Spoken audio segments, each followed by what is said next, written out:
Stock market ಅಂದ್ರೆ ನನ್ಗೆ ಈ ಶ್ರೀಮಂತರು ಅಥವಾ ಬಿಸ್ನೆಸ್ ಮಾಡೋವಂತವ್ರು ಇವ್ರುಗಳು ಮಾತ್ರ ಇನ್ವೆಸ್ಟ್ ಮಾಡೋದು ಅಂತ ಅನ್ಕೊಂಡಿದ್ದೀನಿ ನಾನು. ಅಂದ್ರೆ ನಮ್ಮಂತ ಸಾಮಾನ್ಯ ಜನರನ್ನು ಹೂಡಿಕೆ ಮಾಡ್ಬೋದಾ? ನೋಡಿ, ಹೂಡಿಕೆ ಅವರಿಗೆ ಇವರಿಗೆ ಅಂತ ಅಲ್ಲ, ಇದು ಎಲ್ರಿಗೂ ಬೇಕಾಗಿರೋದು.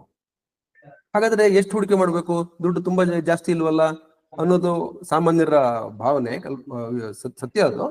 ಬಟ್ ಏನಂದ್ರೆ ಯಾರ ಹತ್ರ ಎಷ್ಟಿದೆಯೋ ಅಷ್ಟು ಹೂಡಿಕೆ ಮಾಡ್ತಾರೆ. ಈಗ ನೋಡಿ, ಒಬ್ಬ ಶ್ರೀಮಂತ, ಈಗ ಮಾರ್ಕೆಟ್ ಅನ್ನು ಬಿಟ್ಟು ನಾವು ಎಫ್ ಕಡೆ ನೋಡೋಣ.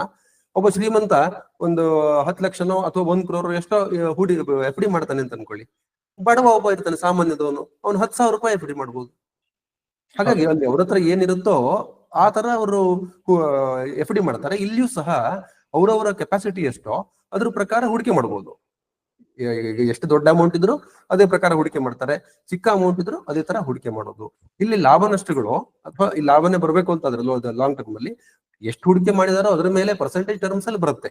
ಹಾಗಾಗಿ ಇಲ್ಲಿ ಇಷ್ಟೇ ಬೇಕು ಅಷ್ಟೇ ಬೇಕು ಅಂತೇನಿಲ್ಲ.